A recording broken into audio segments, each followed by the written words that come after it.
अपनी आंखों में उदासी कभी देख सकता नहीं। पास होऊंगा मैं जरूर इस दफा, मम्मी डैडी की आंखों में आंसू देख सकता नहीं। नाम रोशन मैं करूंगा इस दफा।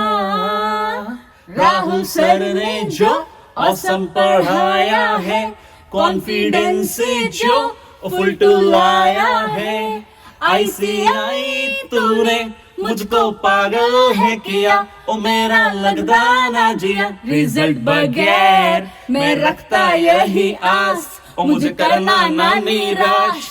मैं होऊंगा पक्का पास, तू माने मेरी बात। Wish you all the very best guys for your CA results. Keep rocking!